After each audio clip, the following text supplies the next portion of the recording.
जो पिछले 2-3 दिनों में राजस्थान में जो घटनाक्रम हुए हैं उससे मैं बहुत आहत हूँ। मैं सभी प्रदेशवासियों से अपील करना चाहता हूँ कि हिंसा कहीं नहीं होनी चाहिए। किसी भी व्यक्ति को, किसी भी संगठन को ये अधिकार नहीं है कि कानून को अपने हाथों में लें और हिंसा को अंजाम दें। लोगों की मौतें हुई हैं न सिर्फ राजस्थान में लेकिन बाकी प्रदेशों में भी। ये बड़ा चिंताजनक विषय है।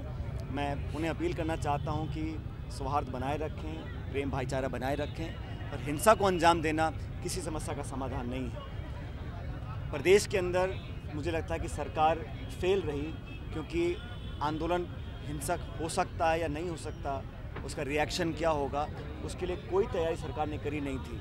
और भाजपा की सरकार के रहते हमेशा राजस्थान में हिंसा होती है। आज आप विपक्ष को दोष दें, ये बात मैं समझता हूँ गलत है। बीजेपी की सरकार की मुखिया मुख्यमंत्री जी को प्रदेश को आश्वासित करना चाहिए था कि किसी भी हालात में यहाँ हिंसा नहीं होगी। एक पुलिसकर्मी की मौत हुई है, आगजनी हुई है, अटैक्स हुए हैं। इसको देखकर प्रदेश के लोगों के अंदर एक असुरक्षा का माहौल बना है।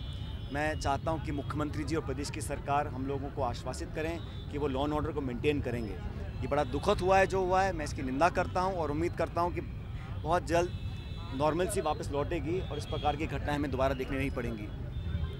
मैं आप लोगों के संज्ञान में लाना चाहता हूं कि पिछले 4 साल में बीजेपी की सरकार ने सिर्फ पेट्रोल और डीजल पर जो टैक्स लगाए हैं उससे 7,30,000 करोड़ रुपए सरकार ने कमाए हैं। 7,30,000 करोड़ रुपए सरकार कमा चुकी है पिछले 3.5-4 सालों में पेट्रोल और डीजल पर सेस लगाकर। अंतर्राष्ट्रीय बाजार में जहां क्रूड ऑयल की कीमत पहले $140 पहुंच गई थी, आज वो $60 है।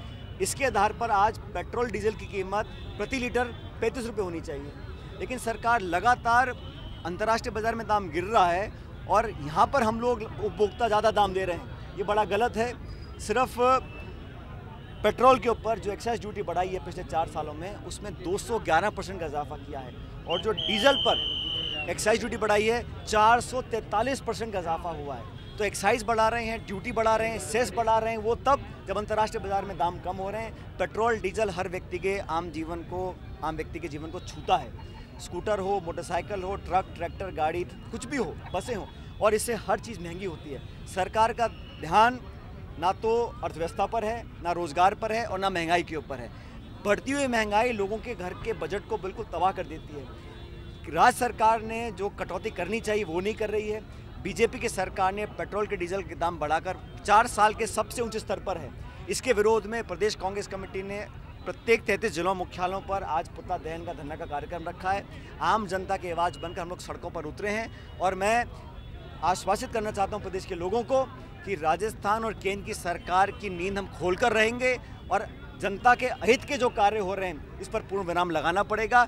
बढ़े हुए पेट्रोल डीजल के दामों को वापस लेना पड़ेगा। आम जनता आहत है और कांग्रेस पार्टी आम नागरिक के साथ खड़ी है, खड़ी रहेगी। गर्मी आ गई, पानी के भी दाम बढ़ा। मुझे तो लगता है जो पानी के दाम बढ़े हैं, बिजली के दाम बढ़े हैं, ये सरकार की सुनियोजित योजना है, क्योंकि निजी हाथों में सारा काम दिया जा रहा है और अभी गर्मी पूरे शबाब पर नहीं पहुंची है। राज्य सरकार को एक कंटिजेंसी प्लान बनाना चाहिए, ड्रिंकिंग वाटर का भी और देहात के अंदर जो वाटर सप्लाई होता है, क्योंकि इसमें टैंकर माफिया सक्रिय हो जाता है। शहरों के अंदर, खासकर जयपुर जैसे शहर में टैंकर माफिया सक्रिय होता है और सरकार का अगर कंटिजेंसी प्लानिंग होगी, बजट आवंटन होगा तो गर्मी के 2-3 महीनों के अंदर पीने के पानी की समस्या को कुछ वो सुधार कर सकते हैं। लेकिन सरकार का ध्यान इस पर नहीं है। सरकार तो अपनी जान बचाने के लिए कि कैसे चेहरे बदले जाएं, मंत्री फेरबदल हो, मुख्यमंत्री का बदल हो, मुझे मालूम नहीं, लेकिन जिसको अपनी नौकरी का खतरा होगा वो ढंग से काम नहीं कर पाएगा और नौकरी भी सिर्फ 6 महीने की और है। और जिन मंत्रियों और मुख्यमंत्री को अपनी सरकार पर घमंड और गरूर है, वो चकनाचूर जनता करने वाली 6 महीने के बाद। मीडिया पाबंदी लगाई जाने की कोशिश की। ये दूसरा दुस्साहस किया है राजस्थान ने और हम सब सड़कों पर उतरे। मजबूरन समिति को देने के बाद मुख्यमंत्री को विड्रॉ करना पड़ा। मैं धन्यवाद देना चाहता हूं अजमेर, अलवर, मानगढ़ के लोगों को। उपचुनाव में जो करारी हार हुई उसके दबाव में जाकर एक काला कानून राजस्थान वापस लिया गया। यही दुस्साहस दिल्ली में किया गया। स्मृति ईरानी जी ने एक अध्यादेश जारी कर दिया, उसको फिर प्रधानमंत्री जी ने वापस लिया। लेकिन जाँच होनी चाहिए कि किससे पूछ कर वो अध्यादेश लाए और किस मंत्री ने ये गलत कदम उठाया। ये मीडिया का गला घोट कर कॉन्स्टिट्यूशनल जो बॉडीज़ हैं उसको चकनाचूर कर कर एक आतंक का राज पैदा करना चाहते हैं। आम जनता, विपक्ष की पार्टियां, कांग्रेस का दल, राहुल गांधी जी, हम इसको कभी बर्दाश्त नहीं करेंगे। आपने कहा कि बीजेपी राज्यों जांच हो सकती है, लेकिन मैंने कहा ना, पिछले 4 साल में जो एट्रॉसिटीज़ थी SC/STs के खिलाफ राजस्थान में, वो बड़ी थी। और अगर सरकार चाहती तो सुप्रीम कोर्ट में समय रहते अपनी अपील पेश कर सकती थी। जब NDA के सारे सांसद जाते हैं प्रधानमंत्री जी के पास दबाव में, फिर वो अपील करने के लिए तैयार होते हैं, तो कहीं ना कहीं एक लेट लतीफ़ी है और एक आधे मन से सरकार अपील कर रही है। सरकार की जिम्मेदारी है कि अमन चैन बना रहे। और भाजपा पहले लोगों को धर्म के नाम पर बांटकर राजनीति करती थी, आज वो समाज को जाति के नाम पर राजनीति बांटकर करना चाहती है। लेकिन पब्लिक समझदार है, नौजवान समझदार हैं, वो जानते हैं कि कौन लोग परफॉर्म करते हैं और कौन सिर्फ राजनीति करते हैं। भाजपा ने जिस दिन दंगे हुए थे, देखो ऐसा है, आपको मालूम है, कुछ समय पहले कुछ प्रबुद्ध लोगों ने अपने अवार्ड वापस किए थे, उसको भी कहा था अवार्ड वापसी भी कांग्रेस करवा रही है।